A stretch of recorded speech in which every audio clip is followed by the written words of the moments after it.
কাফেররা বন্দি করে ফেলছে, লোহার খাঁচার মধ্যে বন্দি। পার্শ্ববর্তী গ্রামে মহল্লায় মুসলমান সৈন্যরা এসে গেছে। কাফেররা ভাবলেন আইসা তো মুসলমান সৈন্যরা নিয়ে যাবে, কালকে সকালে উঠেই তাকে কতল করে ফেলবো। রাত্রের বেলা ওই সাহাবী লোহার খাঁচার ভিতরে থাইকা তালার দইরা টানে, তালারে আমার নবী না হইলে তুই তালা হইতি না, আমারে বন্দি করে রাখছে, আমি নবীর নামের দোহাই দিলাম তালা তুই খুইলা যা। তালা খুইলা গেছে, খাঁচার ভিতর থেকে বাহির হইয়া যাইতেছে। রাত্র নিরিবিলি নির্জন জঙ্গলার পাশে পাহাড়ের নিচে বাঘ একটা দেখা যায়, উপর থেকে লেজ লড়াইতেছে, বাঘ খাইবো। নবীর সাহাবী ডাকে, ও বাঘ আমারে খাইবি? আমার সার্টিফিকেট কি জানোস? আমার কি জানোস? লা ইলাহা ইল্লাল্লাহু মুহাম্মাদুর রাসূল। আমি আখিরি নবীর উম্মত, আমি আখিরি নবীর সাহাবী, আমারে খাইস না। ওই সাহাবী বলেন, ভাগ কাছে এসে বলছে, ও নবীর সাহাবী আমার পিঠে বসো, আমার পিঠে বসো। যার পরিচয় দিয়েছো তোমাকে খাবো দূরের কথা, তুমি যেখানে যাবে সেখানে পৌঁছে দেওয়া আমার উপর দায়িত্ব হয়ে গেছে। সেই নবীর উম্মত হয়ে কাজ কাম ভালো করবেন না খারাপ করবেন? আল্লাহ তুমি আমাদেরকে ভালো কাজের তৌফিক দাও, সকলে বলো না আমিন। একটা সত্য কথা বলবেন, আজকে জালকুড়িবাসী যে এই মাহফিলের আয়োজনটা করেছে, সামাজিক ভাবে কাজটা ভালো করেছে না খারাপ করেছে? ও কমিটির সদস্যরা, এতগুলো লোক সাক্ষী দিয়েছে তোমরা ভালো কাজ করেছো, এদের সাক্ষীর উপর হাসরে তোমাদের নাজাতের ফাইসালা হয়ে যাবে। বাবারা, আমি অল্প সময়ে মূল আলোচনায় চলে যাচ্ছি। কারবালায় কোত্থেকে আসলো সেই কারবালার কাহিনী? কেন নবীর আদরের নাতি আমার আল্লাহর আদরের সেই ব্যক্তিদ্বয়ের এই অবস্থা কেন হলো? যাই হোক, আমার নবী সেজদাই পড়ে কাঁদতেছিলেন। এদিকে তালাশ করে পায় না। আবু বকর উমর 3 দিন হয়ে গেল, যায় দেখে রাখালেরা, জর্দানের জমিনে দেখেছি রাখালেরা রাখালি করে, কত আরামের রাখালি। আমরা দেশের মানুষ 4টা ছাগল লইয়া বাইরিলে হেরে পাগল বানায় না।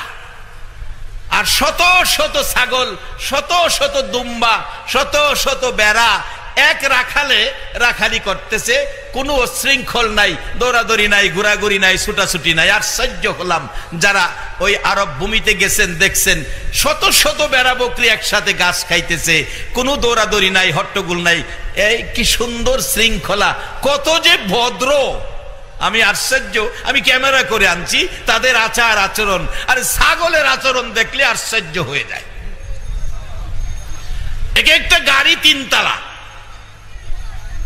গাড়িটা সন্ধ্যার সময় আইসা লাগলে ছাগল যায় ছাগলের তালায়, বেড়া যায় বেড়ার তালায়, দুম্বা যায় দুম্বার তালায়, কেউর সাথে কেউর কোনো বেমিল নাই। 3 জাতের পশু কত মিল মহব্বতে থাকে, আর আমরা এক জাতের মানুষ, এক নবীর উম্মত, আমরা পারলাম না মিলেমিশে থাকতাম। আল্লাহ আমাদেরকে বুঝ দেখ, সকলে বলুন আমিন।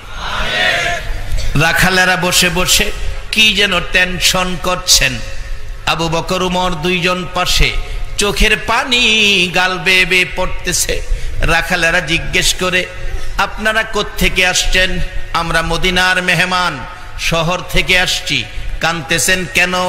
আবু বকর ডাকে, রাখালেরা রে, ও রাখালেরা, তোমরা মাঠে ঘাটে থাকো, যার বেতাই কান্দি তার খবর জাননি। কার খবর? আমাদের মায়ার নবী 3 দিন হলো পাই না। রাখালারা একজন আরেকজনের দিকে চাই, আমরা তো মায়ার নবী চিনি না। ওমর বলেন, রাখালেরা রে, 3টা দিন হলো রে মদিনার কারো চুলায় আগুন জ্বলে না। রে মা বোনেরা, কারাগো আজকে বাসা বাড়ি ছেড়ে এই মাহফিলের প্যান্ডেলে বসেছ, শুহাদায়ে কারবালার আলোচনা শোনার জন্য। নসিব ভালো, ভাগ্য ভালো তোমাদের। এবার দেখা গেল দুইজনে মিলে কাঁদতেছে আর বলতেছে, রাখালেরা 3 দিন হলো আমাদের মায়ার নবীরে পাই না।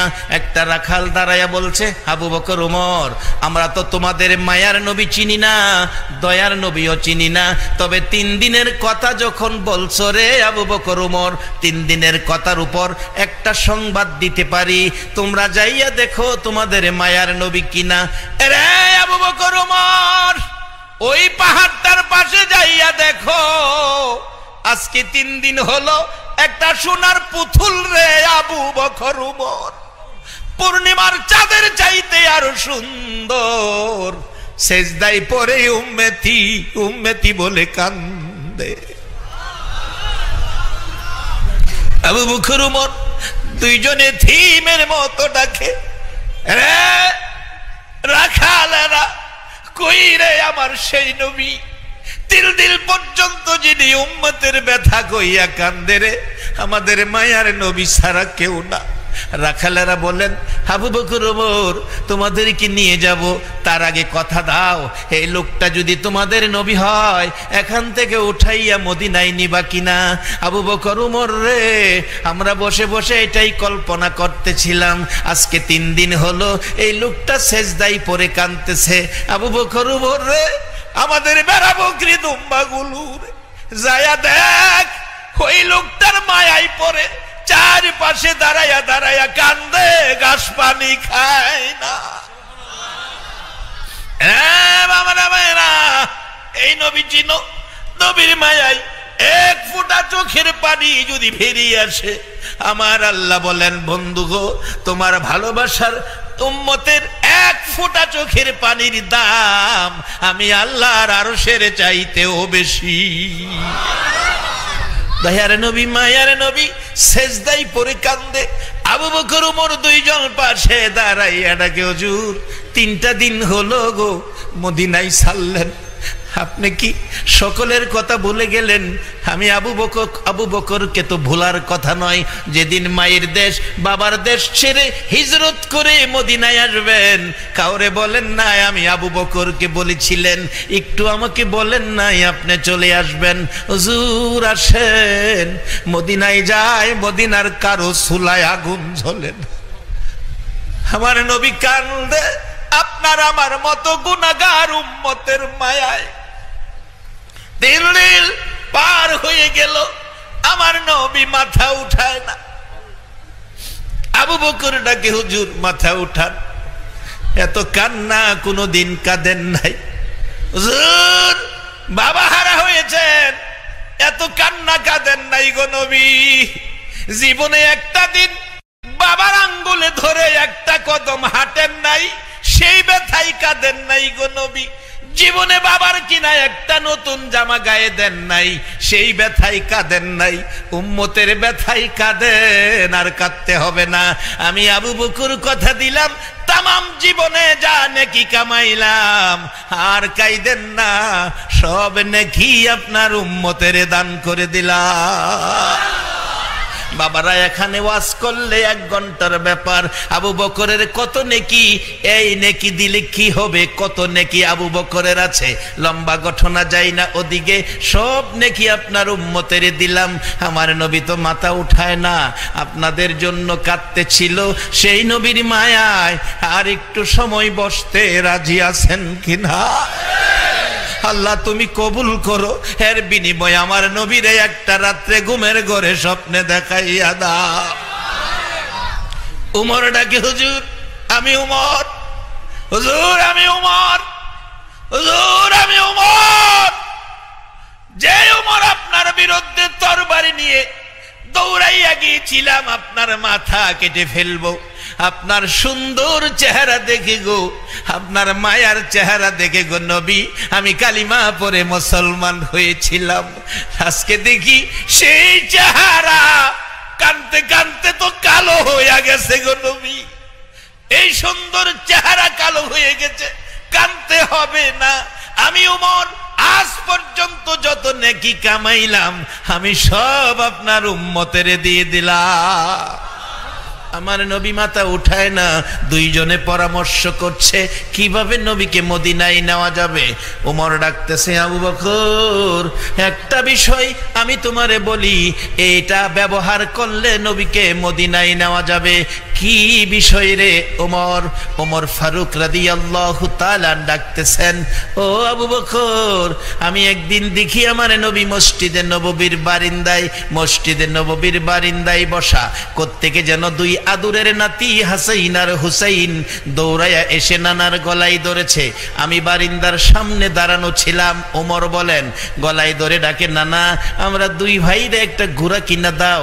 মদিনার ছেলেরা ঘোড়া দৌড়ায়, আমাদেরও মন চাই ঘোড়াতে উঠতে।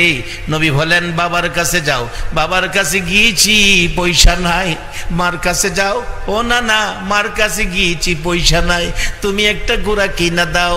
আমার নবী বলেন, আবু বকর রে, আমি শুনেছি আমার নবী বলছে আমার কাছেও পয়সা নাই।